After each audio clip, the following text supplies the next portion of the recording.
So, if you didn't know this, money issues can actually tear your relationship apart. I was doing some research the other day. I was looking through some research studies, and one of them was talking about how research shows that the number one reason couples say when they're filing for a divorce in America is actually money.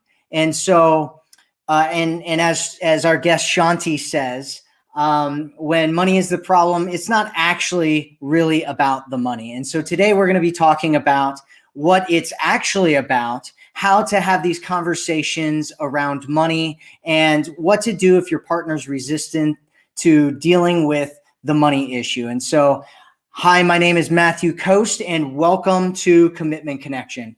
Today I have Shanti Feldin from she just wrote this book called Thriving in Love and Money. She's actually written a few different books. She does a lot of really great work. She's brilliant. She does research. And I not only is she brilliant, but one of the reasons that I really, really like Shanti and I wanted to have her on here was because she's a huge advocate for relationships and marriage. And if you don't know right now, there's kind of this big war or this big fight kind of against relationships and marriage. Our culture is really attacking the idea of relationships right now, and it's encouraging and pushing superficial and meaningless interactions between people. And so I really wanted to kind of put her in the spotlight for you. If you haven't seen her work before, I wanted you to know about it. So thank you so much for being with us today, Shanti. Oh, it's a pleasure. Thanks so much for having me on. Yeah, absolutely. So let's talk about these money issues. So if you want, I've actually been asked a few different questions from women in our community about money, which was kind of interesting that you're launching this book recently, because I was like, oh, we were just talking about this in our community. And one of the questions that really came up was, how do you start to have these conversations about money if you've never brought it up before, if you're kind of dating or you're in a new relationship, or even if you're in a relationship that's been going on for a while? How do you kind of bring up this conversation of money? I know a lot of people are kind of awkward and weird about it. And so what would you say that someone should do? Well, we certainly were in that awkward and weird place too. when Jeff and I started this particular research project, we had been married 22 years at that point.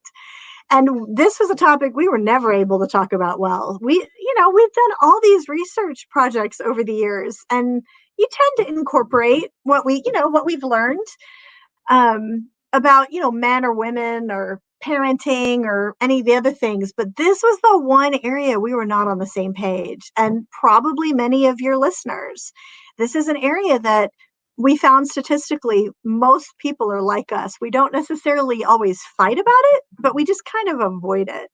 Mm-hmm. And so the first thing that I want to encourage your listeners, when you say, how do you even bring it up? My guess is that the vast majority of your people are thinking, I don't want to bring it up because it's going to get hard and defensive. And the good news is that what we found in the research is that when you're having issues around money and tension around money, or you're avoiding it, it's not about the money. It turns out it's about how money makes us feel and how it makes our partner feel. And if you understand that stuff, first of all, it's kind of fascinating. Like, don't talk about it initially, really, just learn about yourself.